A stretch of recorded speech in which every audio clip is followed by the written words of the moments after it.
Hi, my name is Joanne, and welcome to One to Another podcast. Today we're going to talk about, are you ready to date? Well, Ken Doka has some things to say about it that I thought I would read. He says, after the first year anniversary of Madeline's husband's death, everyone in her circle of friends was matchmaking, trying to arrange dates with someone they knew that would be just perfect. Madeline herself expressed some, I don't know if I want to do this dating thing. But part of the appeal to her was maybe to reduce her loneliness as her desire to have conversation and contact with other men. Yet on the other level, she felt dating again was almost a betrayal of her feelings of her late husband. Moreover, she'd been her husband's caregiver for 2 difficult years, and she feared that maybe another relationship might become something of a caregiver. Finally, she wondered, how are her children going to respond to a man in her life, and how would that work out?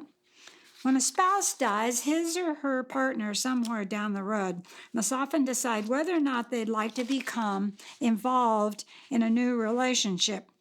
It's not an easy choice. On one hand, you may wish for the presence of another loving relationship. On the other hand, there may be other feelings as well as fears about caregiving, sense of guilt. If a marriage was less than happy, you may not wish another relationship. Or in better relationships, there might be another sense of it might be something that duplicates the one you already had. There's no right answer. So there are some things that you might consider before dating again. First, do not rush the decision. Sometimes you can be so lonely that you rush into another relationship prematurely. Anything to end the loneliness. This is unfair to the respective mate as it is to you. Be sure of your own motives. Are you ready for a relationship or just merely filling up time? Second, don't compare. For better, for worse, you cannot replace the relationship you had. Each relationship is different. Nothing can compare to the old one to the new one. Third, be aware of your own emotions. It's natural to have a lot of feelings as you embark on a new relationship. There may be feelings of guilt, anxiety. Sort them out with a counselor or someone you trust. Recognize that grief is a lifelong journey. Your deceased spouse will always be part of your life. Be careful if your new relationship seems overly threatened by the past relationship. Finally, introduce your new relationship slowly to your family. Studies of children indicate that most were more open to a relationship in the second year after a death. Remember that even adult children may be resentful and need reassurance and time. While the opinion of children at any age ought to be considered, remember, the only one that can and should decide whether you're ready to date is you. So those are some things that Ken said. I have some things that I have to say about it, and I want to share some things with you. I have this very interesting story about women. So if you want to have a little fun for a few minutes, women and guys love this. A new Perfect Husband shopping center opened where a woman could go and choose from among many men to find the perfect husband. It was laid out on 5 floors, with the men increasing in positive attributes as you ascended the floors. The only rule was that once you opened the door to any floor, you must choose a man from that floor. And if you go up a floor, you can't go back down except to leave the store. So a couple of girlfriends decided to go to the store to find a man to marry. Can't you just see these 2 women doing this? The first floor sign read, "These men have high-paying jobs and love kids." The women read the sign and said, "Well, that's wonderful, but I wonder what's on the next floor." The second floor sign read, "These men have high-paying jobs, they love kids, are extremely good-looking."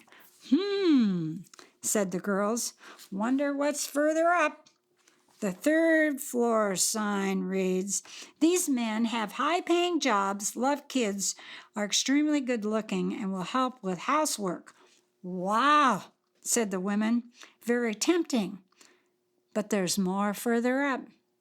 The fourth floor sign reads, these men have high-paying jobs, love kids, are extremely good-looking, help with housework,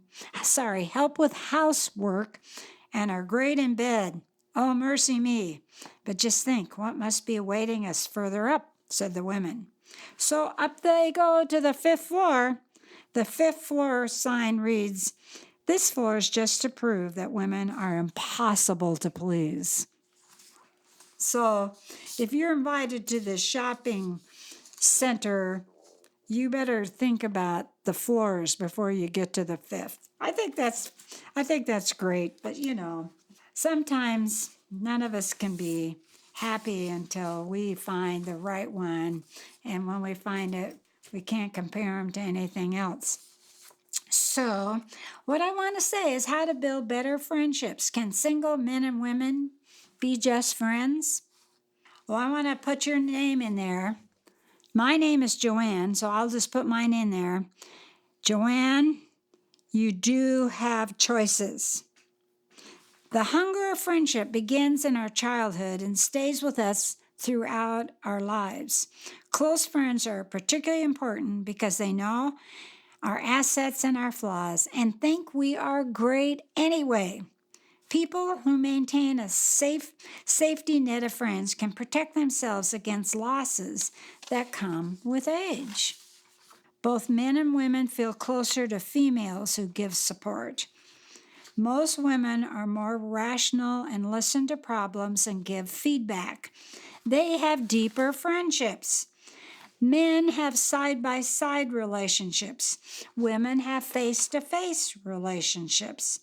Men's friendships are activity-based. Women want to talk about things. That's true across all ages. While men may feel their greatest support from women, cross-gender relationships prove the hardest to maintain.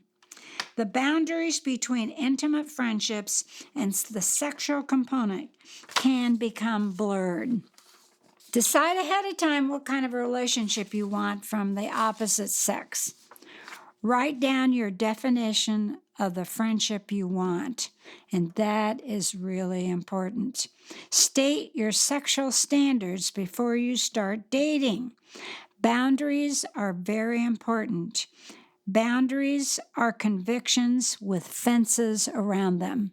So when I was single, I had a really good friend that was a guy from the opposite sex, and his name was Doug. Now, Doug is no longer alive, but Doug and I were really good friends. He'd gone through a divorce, and I'd gone through a divorce, and we just became good friends. But as we became good friends on the telephone, the first thing that I did is I said, Doug, I love talking to you, and I think that we can be good friends. But first of all, we got to have some boundaries in our relationship. He goes, okay, Joanne, what do you think they should be? And I said, well, what do you think? So we agreed that, first of all, that when we talked on the phone, that there are certain subjects that we decided were off limits, and so we wouldn't talk about those things. And you have to decide in your relationship what it is that's off limits. Maybe it's off limits talking about your former husband, or some of the things that didn't go well. Anyway, that's what you have to decide. And then when we decided that we'd start seeing each other to go places, we always decided that we would go Dutch, that he would pay for his way and I would pay for my way. That way, we weren't responsible to spend more money than we really needed. So you've got to write down some definitions that you want in your friendship. A lack of boundaries shows up in comments like, let's live together and see if we're compatible. Well, don't lose control of your emotions. Keep yourself under control. When we are in control, of our emotions, life moves on fairly well. But when we're not, life gets pretty bumpy and can get distorted. It is always easier to go with the flow than take a stand. Two realities when you take a stand. One, there's always a risk when you take a stand. Two, you're in good company when you take a stand. Realize that your convictions will be tested. Expect others to oppose you. Expect immoral people to tempt you. Expect friends to disagree with you on your convictions. Have integrity in a world of deception. If we engage in self-delusion long enough, we will over time actually lose not only our taste for good, but also our power to loathe evil. Twisting the truth, self-deception, can be the root of incredible evil. And so when you start to be talking to someone from the opposite sex, you need to understand what are your boundaries and what is truth. And it says in Jeremiah, "Cursed is the man who trusts in mankind and makes flesh his strength, whose heart turns away from the Lord, for he will be like a bush in the desert, will not see when prosperity comes, it will live in the stony wastes of the wilderness. But blessed is the man who trusts in the Lord and whose trust is the Lord. For he will be like a tree planted by the water that extends its roots by a stream and will not fear when the heat comes. The heart is more deceitful than all else and desperately sick. So who can understand it?" So you have to remember that your boundaries are really important. Now, like I said, Doug Brown and I were good friends, and I remember one time when he called me up in the middle of the day and said, "Hey, I'm in a really tough place." I said, "Oh, what's happened?" He said, "Well, I parked in a place that said no parking, and I went in to do a quick business deal, and when I came back out, my car had been towed away. And I found out that it had been towed to a place, and the only way I can get it out is if I pay $200. And hey, Joanne, I don't have $200. And guess what? I can't get down there because I have no transportation to get me down to the place where it's parked. So I'm asking you to help me out. Would you be willing to come and get me and take me down? And do you have $200 that I can borrow from you until payday? And you know I will pay you back. Well, there's times when our friends need us, and there's times when we have boundaries, but we have to step away from a little bit just to help someone in need. And of course, I went down. Of course, I picked him up, and of course, I paid the $200 so he could get his car, so he could move on in his day. And of course, he paid it back. But when you do have a friend of the opposite sex, and they do need you, when you do have a relationship, you have to decide, can I trust that person enough to come through? And also, maybe he wouldn't have paid the $200 back because he was in a financial place at the moment. You have to decide. There's just lots of things you have to decide. But I do know that money is a big thing when you have a relationship, especially when you're both single, and you need to have boundaries, but they need to change when certain things happen. So how about these old flames that show up? You never forget adolescent romance, music, cars, movies, and dating experiences. If you maintain regular contact with an old flame for 30 days, you will resurrect the past infatuation. In 30 more days, you will contact them again and begin a relationship. Class reunions are also common places for relationships to develop. So you need accountability as you begin to date. You should have at least 2 people you can be completely honest with as your sounding board. Let them help keep you on your chosen track. Whatever track you choose, don't isolate yourself. Now, have you ever heard of the close contact contract? I want to read it to you. I hereby acknowledge I live in close contact culture. It is normal to feel attracted to members of the opposite sex. These attractions can be secretly cultivated and developed if I don't share them with you. So I promise to tell you when I go out on a date and feel particularly attracted to someone. I promise to discuss with you openly and honestly what this attraction represents, to work with you to adjust the relationship to better meet the identified goals of dating, and never knowingly cultivate a friendship that would jeopardize my boundaries.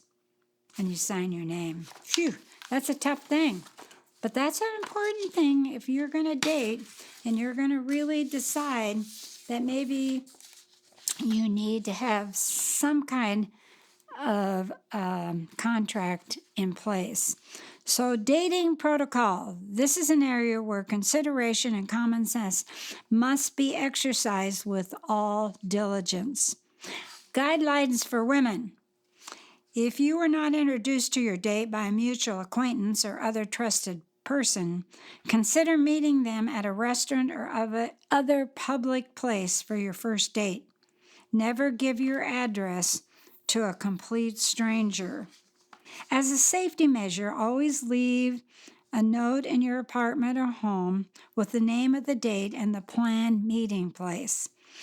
Also, let your friend or family member know of your plans. Unfortunately, you cannot be too trusting these days. Don't approach the date as an opportunity to evaluate a man's suitability as a life partner. Why not just decide to have a great time and look for more ways to learn about men in general? Make every effort to be on time. Tardiness may be his biggest pet peeve. Same for men.